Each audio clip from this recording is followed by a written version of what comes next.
Bonsoir à tous et bienvenue à cette édition dominicale sur les antennes de Numérique la télévision. Mesdames et messieurs, ce journal s'ouvre dans Chikapa où la population s'est réveillée ce matin sous une forte tension sécuritaire.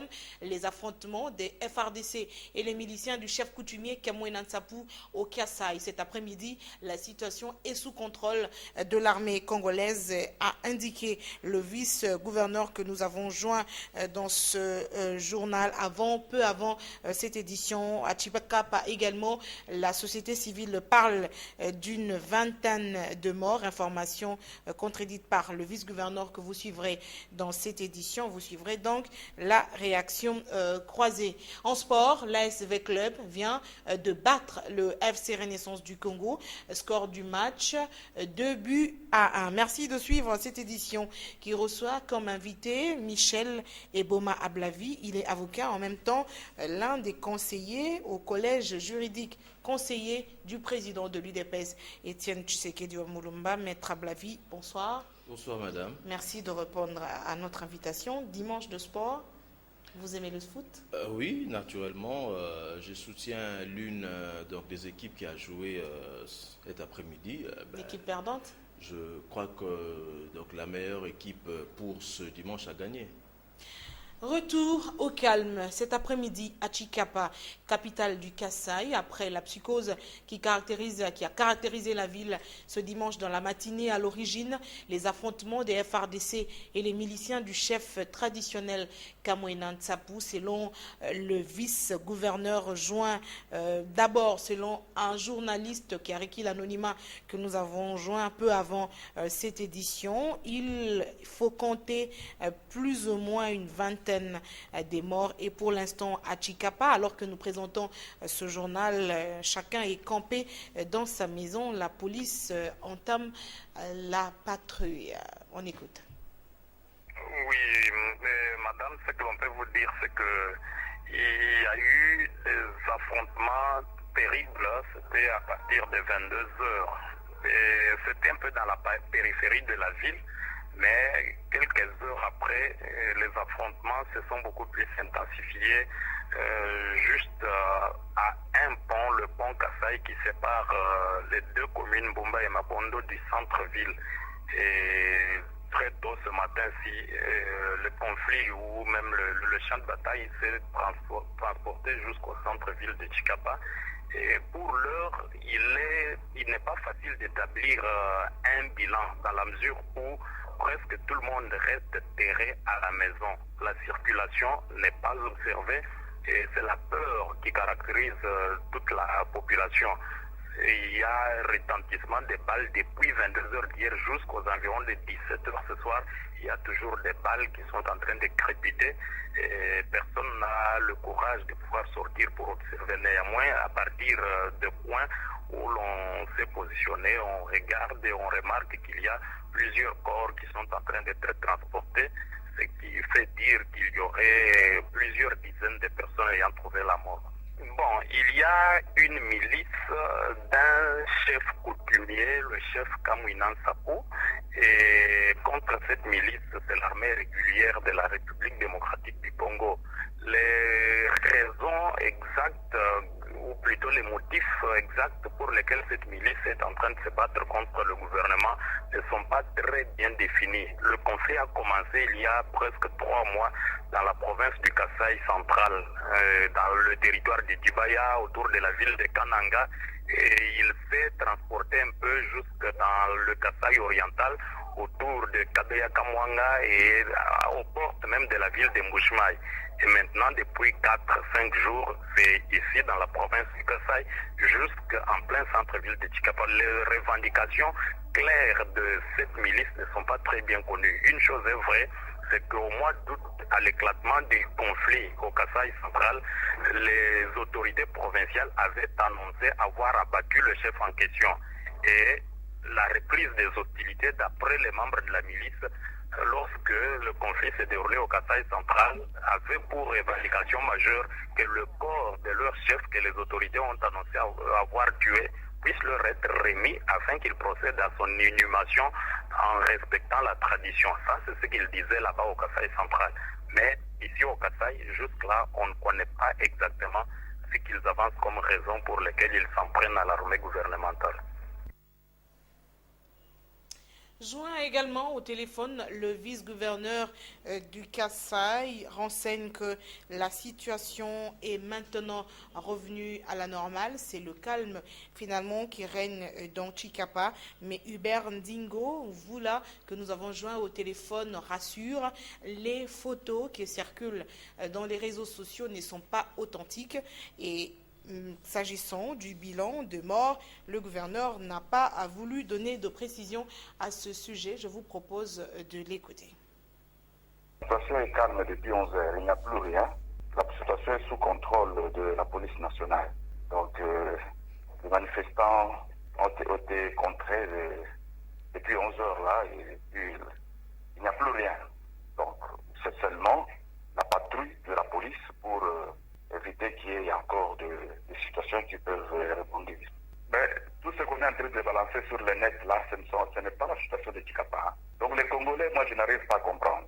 C'est parce que je viens de voir une photo ici, et celui qui a balancé ça, la photo indique bien le 4 novembre 2016. Alors aujourd'hui nous sommes le 4 décembre 2016. On n'a même pas honte de balancer des histoires comme ça. On croit peut-être que les gens ne font pas l'analyse. Donc, de tout ce que je vis, que vous avez vu là, il n'y a aucune image réelle de Chikapa. Ce sont des trucs montés par des gens.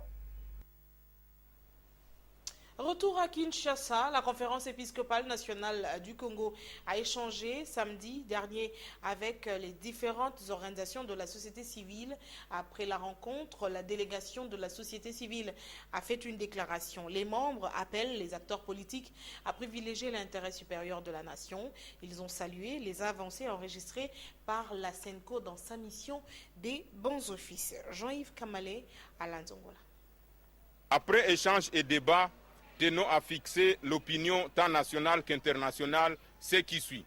Prenons acte de l'échec de la mission confiée par les chefs de l'État à la SENCO auprès de la majorité et du Rassemblement et alliés. Condamnons le manque de volonté politique et le durcissement des positions d'une part de la majorité présidentielle et de l'autre part du Rassemblement et alliés. Tertio, lançons un appel pathétique aux politiciens de privilégier l'intérêt supérieur de la nation au détriment des intérêts partisans. Saluons les avancées constatées dans les différentes concessions obtenues fruit de la médiation de la SENCO, notamment la reconnaissance du maintien du chef de l'État au-delà du 19 décembre 2016. Quand on reste des points de divergence, nous demandons au secrétaire général de la majorité, l'honorable Obé Minakou, de témoigner de bonne foi et de ne pas couper les relations de négociation avec les rassemblements pour l'avenir radieux de notre pays. Au rassemblement et alliés également, de continuer à mettre au-dessus de tout l'intérêt supérieur de la nation. Sixto, sollicitons au chef de l'État, en sa qualité de garant de la nation et des institutions de la République, de tout mettre en œuvre au regard de son pouvoir légal et légitime pour une rencontre officielle, formelle et fructueuse pour un dénouement de la crise actuelle en vue d'une large inclusivité. Michel Ablavi et Woma, je rappelle, mesdames et messieurs, pour ceux que nous avons pris en cours, que nous recevons l'un des conseillers juridiques d'Étienne Tshisekedi Mulumba, le président national de l'UDPS. On va faire comme la société civile. Il faut saluer la mission des bons offices. D'ailleurs, le communiqué publié hier par le Rassemblement en fait allusion. Eh bien, je crois que le secrétaire général adjoint de mon parti, donc l'UDPS, M. Bruno Tshibala, a signé un communiqué étant porte-parole du parti et du Rassemblement pour dire que, eh bien, nous avons reçu dignement la SENCO et nous avons, n'est-ce pas, remis à la SENCO nos points de vue quant à un éventuel dialogue sincère, vrai et franc. Eh bien, nous sommes un peu surpris de voir que la même majorité qui a demandé à la SENCO de rencontrer le Rassemblement, elle se rebuffe elle change de position, comme toujours, pour constater l'échec de la SENCO, alors que la SENCO n'a même pas fait, n'est-ce pas, ses bons offices quant à ce qui concerne le dialogue à venir. Nous comprenons que la majorité donc mécanique au pouvoir vous n'allez pas vous renvoyer ne change finalement pas, la balle. Maître Blavier ne Bouba, change qui pas. bloque la machine du dialogue ou d'une rencontre entre majorité et opposition ou entre le président Kabila et Etienne Tshisekedi, finalement qui bloque la machine? Madame Rachel, la vérité est têtue. C'est pas l'intransigeance La du vérité est rassemblement, que finalement? la vérité est que M. Kabila au pouvoir a tout fait pour ne pas organiser les élections dans le seul but de se La maintenir chanson, on la au connaît. pouvoir. Le Ce n'est refrain, pas on- une on chanson, connaît. c'est une vérité. Ok, on connaît. Ce sont je des vous le faits concède. graves pour un On État. ne va pas faire du surplace. Voilà pourquoi Nous il fallait avançons trouver nous une avançons avec solution vous. politique pour éviter La solution de plonger première, le pays dans le la chaos. solution première est Ok. le respect de la Constitution, qui est la loi suprême. Tout le Sur monde ce point, est tenu majorité de opposition, s'y conformer. vous émettez sur la même longueur d'onde. Le président de la République l'a dit, la majorité le dit et l'opposition le dit. Le seul problème, il n'y a pas eu organisation des élections.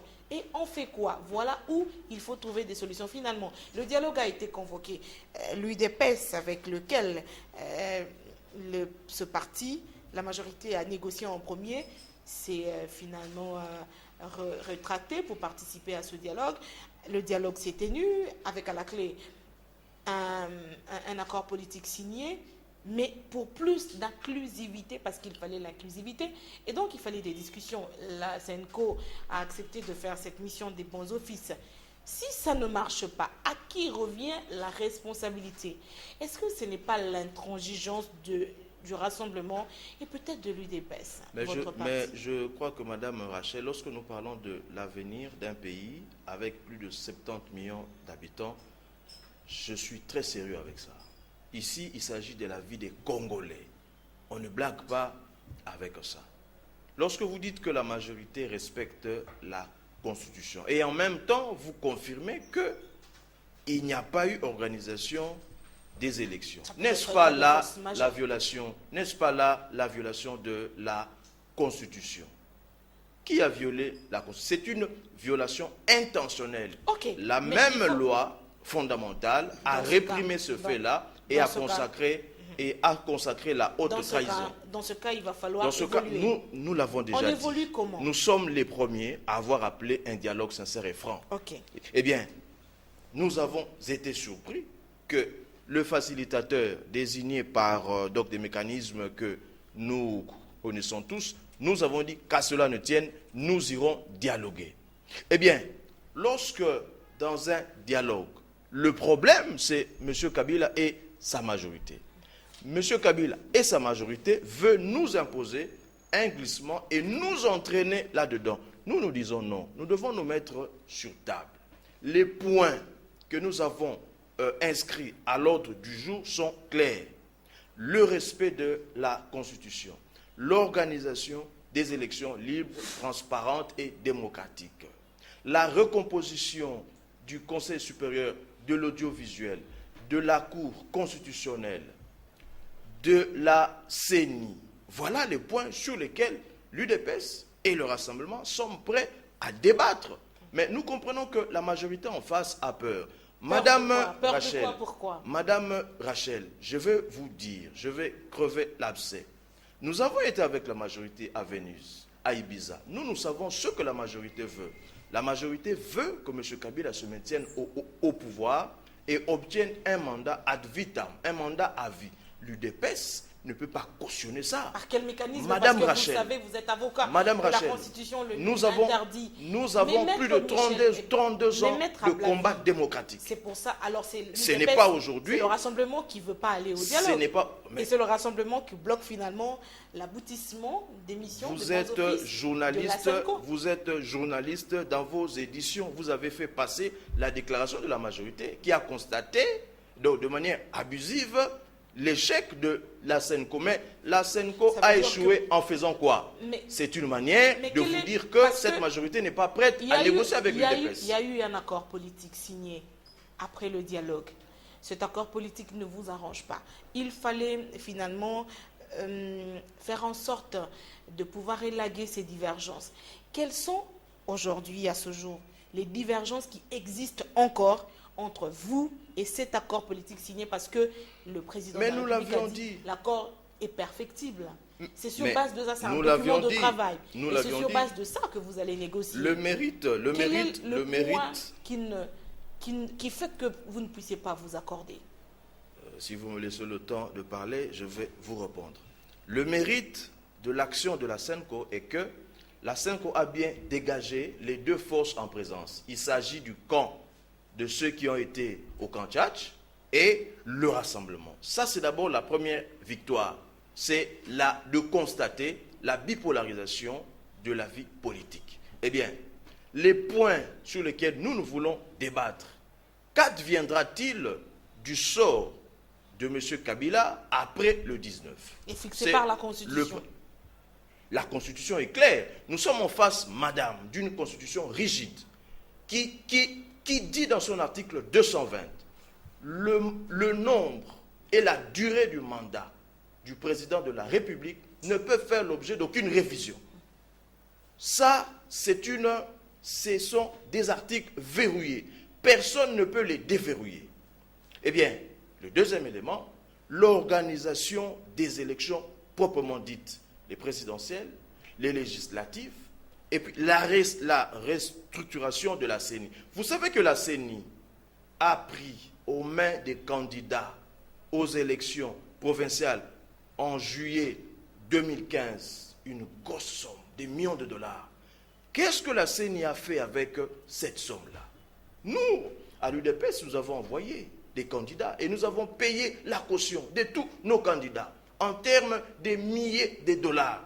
Qu'est-ce que la CENI a fait avec ça? N'est-ce pas là un cas flagrant de détournement? Et donc, il n'y aura il n'y aura plus ce dialogue. Les termes de référence... Et c'est tête-à-tête Kabila Tshisekedi, il ne faut même pas y compter. Les termes de référence pour l'UDPS sont clairs. Je venais de vous le dire. Mais si, dans la majorité mécanique, en face, venez autour d'une table, eh bien, nous sommes prêts à parler avec cette majorité. C'est possible, ce tête-à-tête Kabila Tshisekedi, avant le 19 décembre. Mais je crois que ce point-là, c'est vrai que c'est un point autour duquel nous sommes en train de débattre au parti. Eh bien, le moment venu, le parti donnera sa position officielle. Du sport, dimanche de sport, le FC Renaissance du Congo battu par l'ASV Club cet après-midi au stade des Martyrs. Score du match 2-1 en marge de la 13e journée du championnat national zone ouest. Cette victoire, les Dauphins, à travers cette victoire, les Dauphins noirs se classent en tête avec 30 points, talonné par les Derun Club Motema Pembe 28 points et le club orange vient en 3e position avec 26 points. On va passer à la rétrospective de la semaine qui s'est achevée. Les principales informations à retenir de la semaine écoulée dans une compilation de nos équipes de la rédaction. D'abord, le lundi, l'actualité était dominée par le point de presse de l'UDPS. Le parti d'Étienne Tshisekedi avait rappelé que le choix de Sami Badibanga comme Premier ministre par le chef de l'État est un non-événement. L'Union pour la démocratie et le progrès social dit avoir déchu Sami Badibanga de ses fonctions de conseiller spécial d'Étienne Tshisekedi depuis 2012. Le même jour, le projet SAR a eu à être présenter des résultats à l'analyse des informations collectées sur les 10 ans d'existence de l'initiative pour la transparence des industries extractives en République démocratique du Congo. Accord politique de la Cité de l'Union africaine, passé à nouveau au peigne fin à l'Union pour la démocratie et le progrès social. Le parti d'Étienne Tshisekedi est loin d'oublier la mesure d'interdiction de ces deux meetings du 5 et du 19 septembre dernier. Et sa position demeure radicale sur la nomination de Sami Badibanga au poste de Premier ministre. Le secrétaire général adjoint qui est à mes côtés n'a jamais proposé Sami Badibanga. Et pour quel intérêt il pouvait le faire? Dès lors que Sami Badibanga n'est plus à l'IDPS depuis 2012. Et c'est la raison même de cette conférence de presse pour fixer l'opinion. Je tiens tout d'abord à préciser que le rassemblement n'est pas divisé. Le rassemblement est uni comme un seul homme. Mais quant au document dont vous faites allusion. Et d'ailleurs, ce document était une réponse au document nous envoyé par la SENCO. Je ne vois pas comment cela peut devenir un problème. L'UDPS réclame le dialogue inclusif recherché par la SENCO. C'est pourquoi nous sommes au dialogue. Nous pensons déjà régler la question avant le 19 décembre. Jean-Marc Kabunda Kabound refuse de laisser inaperçue la date du 19 décembre prochain. La crise cette peur, cette hécatombe dont tout le monde redoute les 19, n'a de solution qu'en la personne de M. Kabila. Si M. Kabila accepte de signer un accord qui respectera notre constitution, mais le 19 décembre se passera comme tous les jours.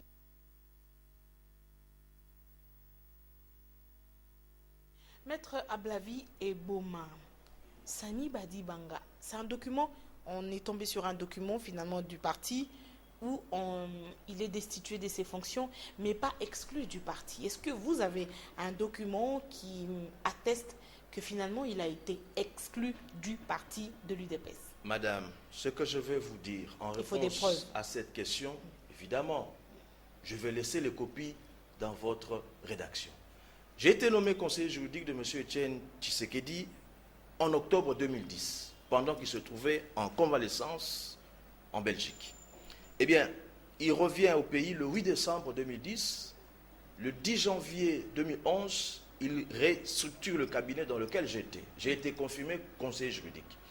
M. Samy Badibanga a été nommé conseiller spécial le 10 janvier 2011. J'ai le document signé par M. Etienne Tshisekedi.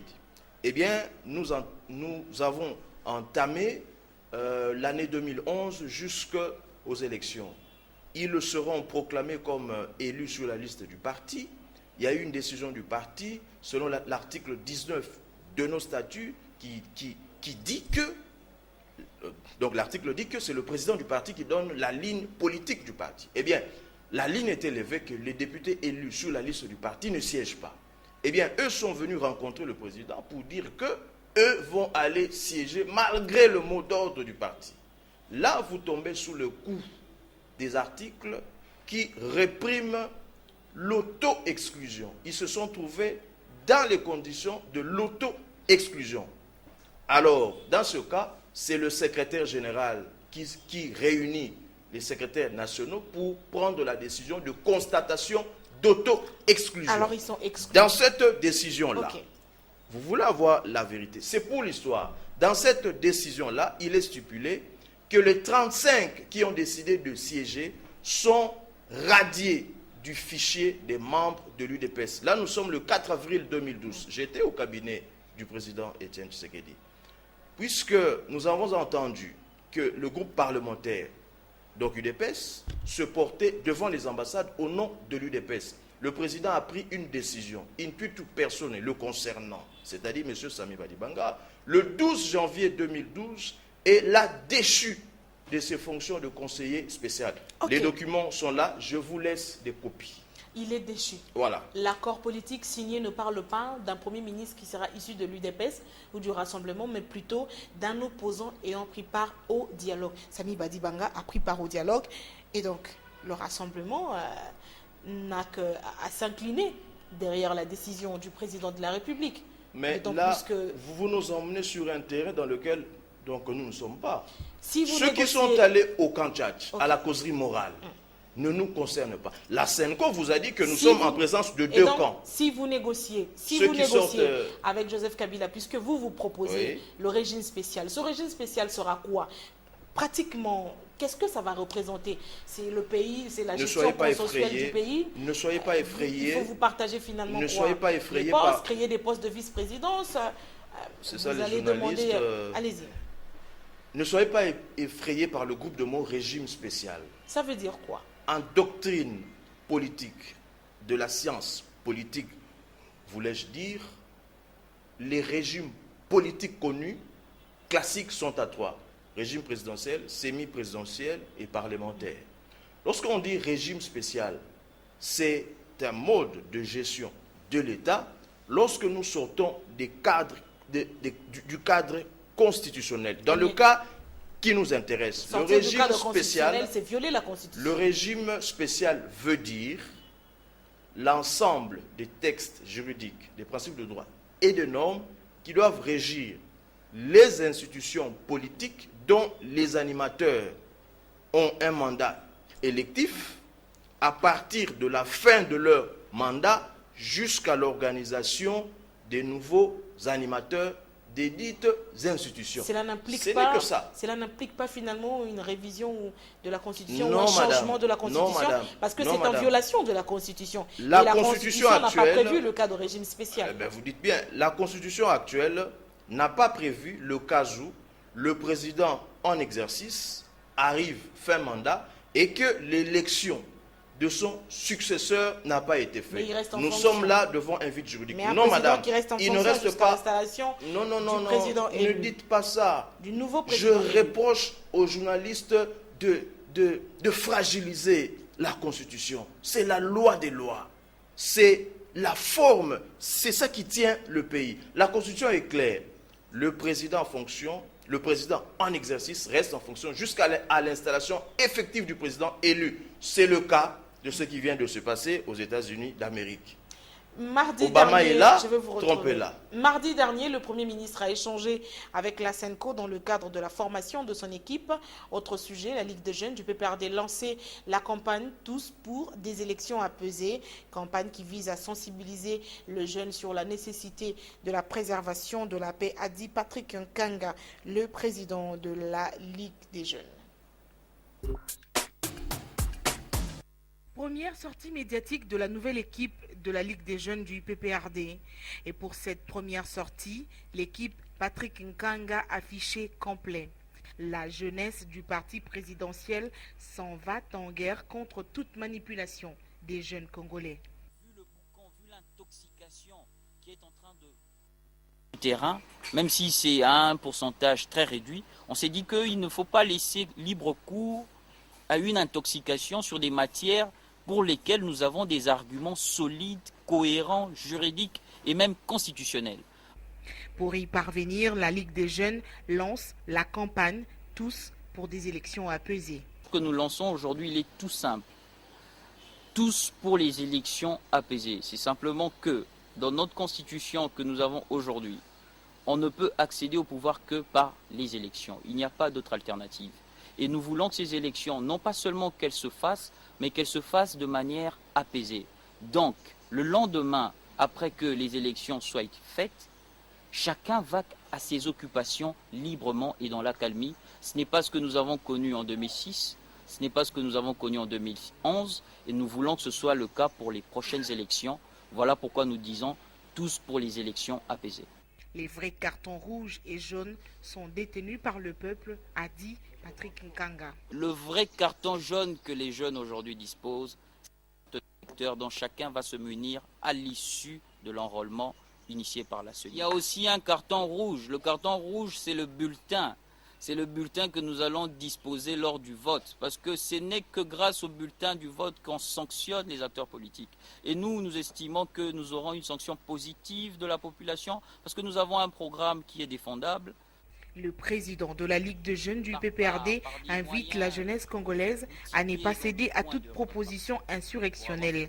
Le seul moyen pour accéder au pouvoir reste les élections et personne ne confisquera le pouvoir légitime du peuple congolais de se choisir ses dirigeants.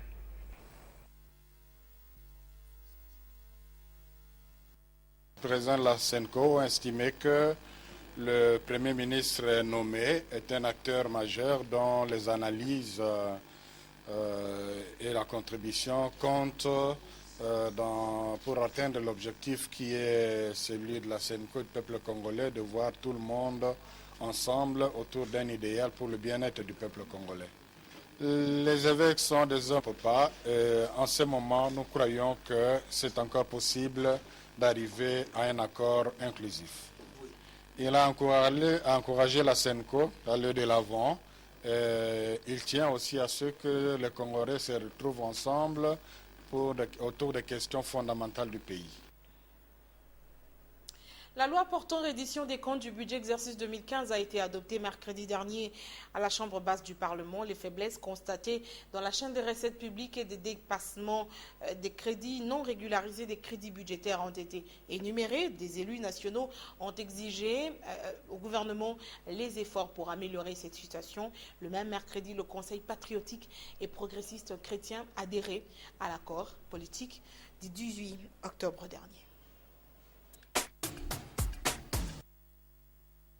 Dans le souci de respecter la signature de son parti, celle de soutenir le dialogue, le professeur Nkeretanda a posé sa signature sur l'accord du 18 octobre.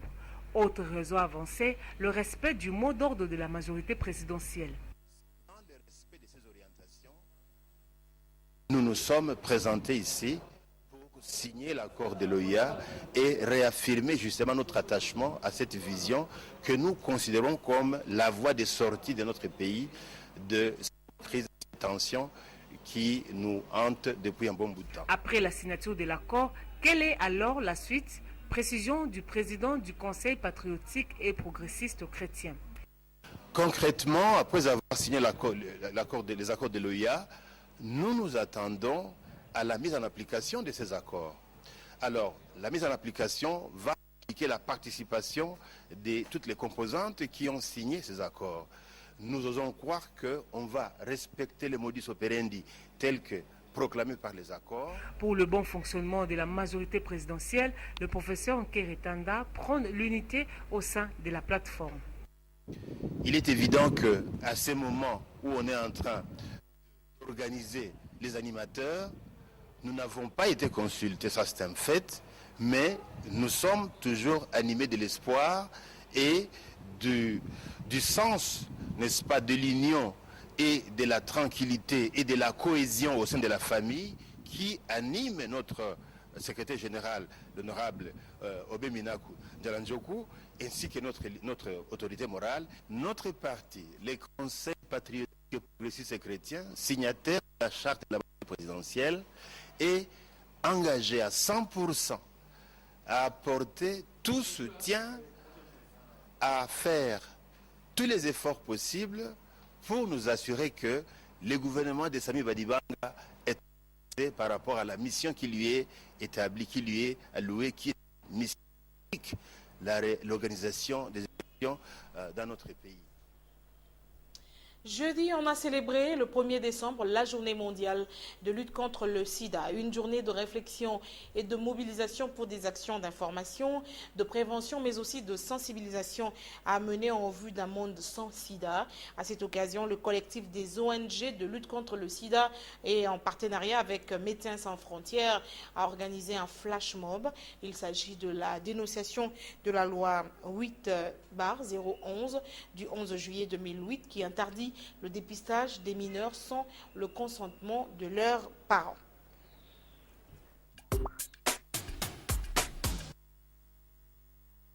Dans le cadre de la célébration de la journée mondiale de lutte contre le sida, la RDC a une fois de plus réaffirmé sa détermination à parvenir à une génération sans sida. Pour le secrétaire exécutif du PNMLS, il n'est plus que nécessaire d'intensifier la prévention pour barrer la route aux nouvelles infections dues au VIH-Sida. Beaucoup d'efforts fournis, couverts de succès, ont été déployés dans le monde et des prix Nobel ont couronné des découvertes faites dans des laboratoires complexes et sophistiqués. Ces avancées, tout le monde le reconnaît, ont permis des avancées significatives dans la riposte contre l'infection à VIH. Après le mot du directeur pays de l'ONU-SIDA, la ministre des Affaires sociales a, au nom du Premier ministre, a lancé officiellement les manifestations de la Journée mondiale du sida édition 2016. Au cours de cette cérémonie, la nouvelle version de la chanson Stop Sida et la projection de la vidéo sur la campagne Lèvons la main ont été présentées à l'assistance.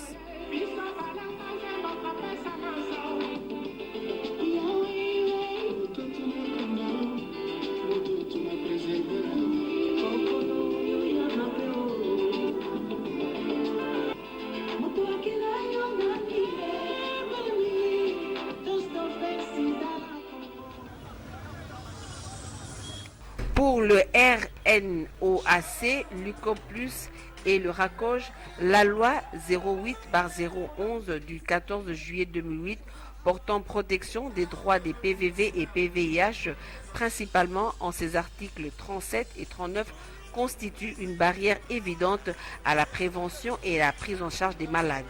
Les jeunes ont manifesté à travers un flash mob.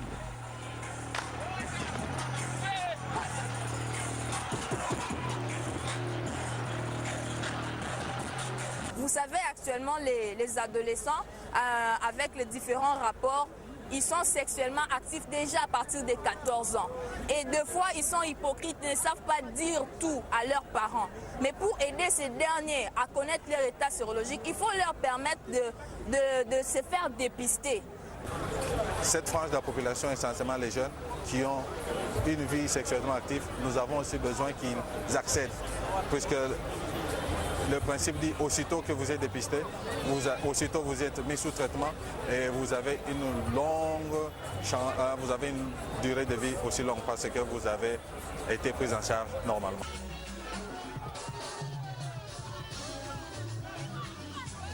L'enquête All-In réalisée par le PNMLS révèle que chaque jour, au moins 4 adolescents congolais de 19 à 25 ans sont infectés par le VIH et qu'au moins 4 adolescents par jour meurent pour des causes liées à l'infection du VIH-Sida. Vendredi, la conférence épiscopale nationale du Congo tenait un point de presse. Les prélats ont encouragé les acteurs politiques à entamer des discussions directes, un dialogue qu'elle se propose de faire la médiation. Dans un autre chapitre, le courant ne passe pas entre la BIAC et la BCC. Les actionnaires de la Banque internationale pour l'Afrique au Congo avaient décidé la dissolution de la BIAC, mais la BCC affirme le contraire. Depuis le mois dernier, les deux parties sont devant le tribunal de commerce. Ce vendredi, les avocats des actionnaires de la BIAC exigeaient la mise en application des mesures conservatoires prises lors de l'Assemblée générale du 4 novembre dernier. Après débat, l'affaire est prise en délibéré.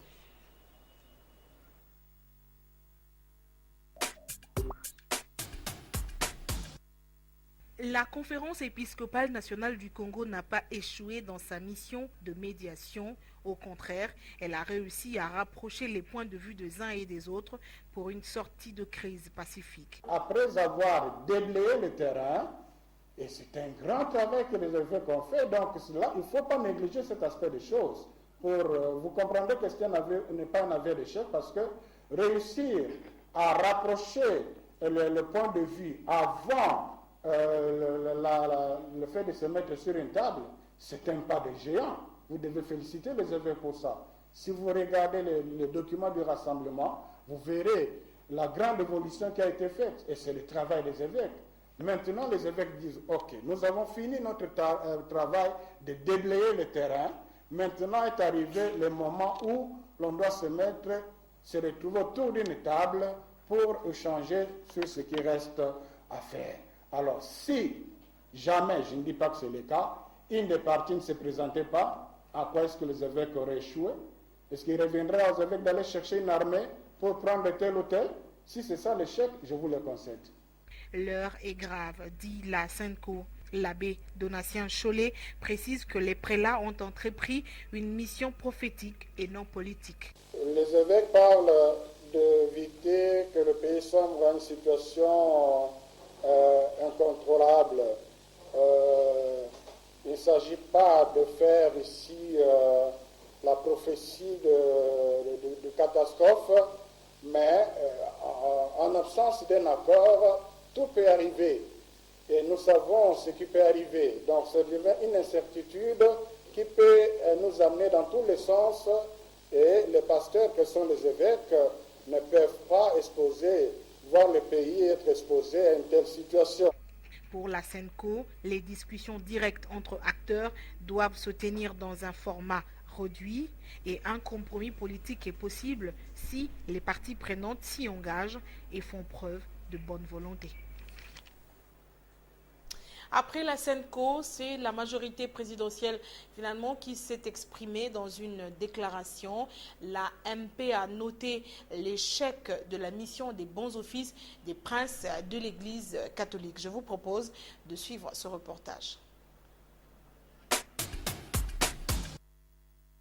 La majorité présidentielle s'est sentie flouée par la Senco. La plateforme du pouvoir ne cache pas sa déception aux prêtres et religieux membres de la Senco au sujet de sa mission de conciliation.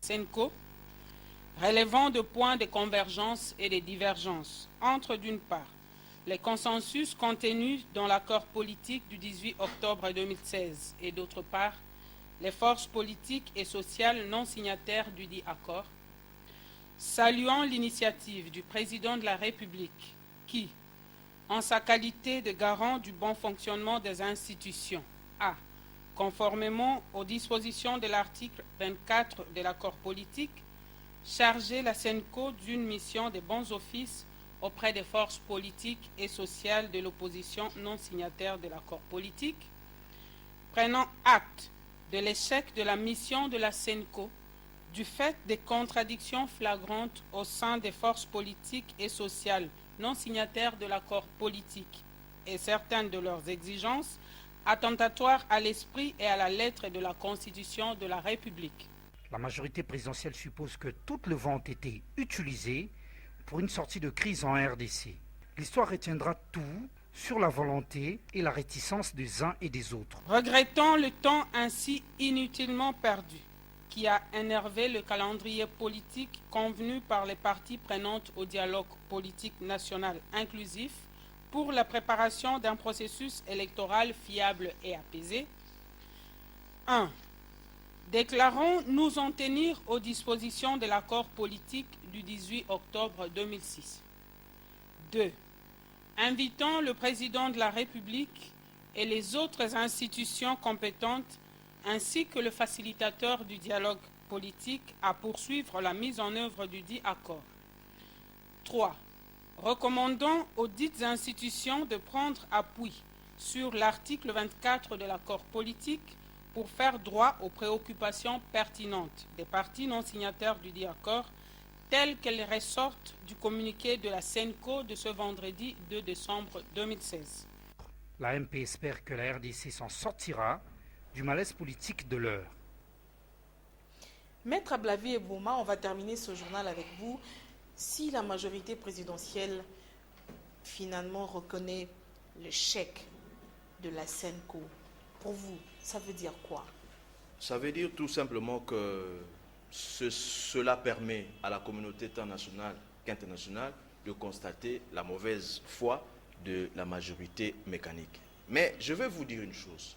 Pour nous, le dialogue aurait pu favoriser la majorité en place, et particulièrement à M. Joseph Kabila. Nous, l'UDPS, malgré tout ce qui s'est fait, on a tué nos combattants, on a incendié nos sièges, nos combattants sont emprisonnés, d'autres sont enlevés là où ils sont. Nous ne savons pas. Nous, l'UDPS, nous sommes prêts à offrir une sortie honorable à M. Joseph Kabila. Et nous l'avons dit à Venise, à Ibiza. Nous allons rassurer à M. Joseph Kabila sa sécurité physique, de sa famille, de ses biens, après son mandat. Nous, l'UDPS, nous sommes prêts à l'acclamer, lui offrir une sortie honorable, comme ça sera le cas bientôt pour UDPS, François Hollande. Vous, UDPS, parce que, en fonction de quoi? En fonction de ce que nous sommes le parti le plus enraciné dans la population. C'est reconnu partout dans le monde entier. Le 19 décembre, c'est un peu prétentieux. Hein. Le 19 décembre approche finalement à grands pas. Qu'est-ce qu'il faut faire à Blabi et Bouma pour éviter les troubles? Le 19 décembre 2016, quand vous parlez du sang qui coule, qui fait couler le sang? C'est la majorité en face qui instrumentalise la police et les forces de sécurité. Nous avons des rapports des Nations Unies. Ceux qui sont morts, ils ont été par balle et on a même identifié, n'est-ce pas, les militaires qui y ont tiré. Eh bien, le 19 décembre, mais c'est connu, c'est prévu. Le 19 décembre, c'est la fin du mandat de M. Joseph Kabila. Au plus tard, à 23h59 minutes. Et bien, après, il partira. Personne ne sort dans la rue. On n'appelle personne. C'est un droit, madame. Vous ne devez pas craindre ça. C'est consacré. Ce n'est pas une question de crainte, c'est une manifestation. question de précision. C'est une question de précision. Si ce dialogue ne se tient pas, si ce tête-à-tête ne se tient pas, qu'est-ce qu'on fait le 19 décembre? Que devient la République démocratique du Congo le 19 décembre? Sécuritairement parlant. Le 19, c'est la fin du mandat de Joseph Kabila. Au plus tard, à 23h, à la soirée, il devra dire au revoir comme président de la République. C'est vous qui allez prendre le pouvoir. Il lui reste encore l'article 99 de la Constitution qui dit ceci. Avant l'entrée en fonction et à l'expiration de celle-ci, le président de la République et les membres du gouvernement sont tenus de déposer devant la Cour constitutionnelle la déclaration écrite de leur patrimoine familial énumérant les biens meubles, y compris actions, parts sociales, obligations, autres valeurs, comptes en banque, leurs biens immeubles, y compris des terrains non bâtis, forêts, plantations, terres agricoles, mines et tous autres immeubles avec indication des titres pertinents. Donc, merci beaucoup, M. Joseph Kabila, il lui reste de faire la déclaration de ses biens devant la Cour constitutionnelle 30 jours avant la fin de son mandat. Son conseiller diplomatique, le 19 décembre, le soleil se lèvera et se couchera. Et Joseph Kabila sera président de la République. Le soleil s'est toujours levé et s'est couché. Lorsque vous parlez de ce conseiller, il a été conspué aux États-Unis. Les Américains et les Congolais ont crié qu'ils sont des violateurs de droits de l'homme. Donc, celui que vous citez, il a été humilié aux États-Unis. Ce journal est terminé, mesdames et messieurs. Merci beaucoup de l'avoir suivi. La rediffusion, c'est à 23h. Je vous retrouve demain à 21h dans le cadre de Noticia. Très bon type de programme sur les antennes de Numérica TV. Bonsoir et bonne soirée.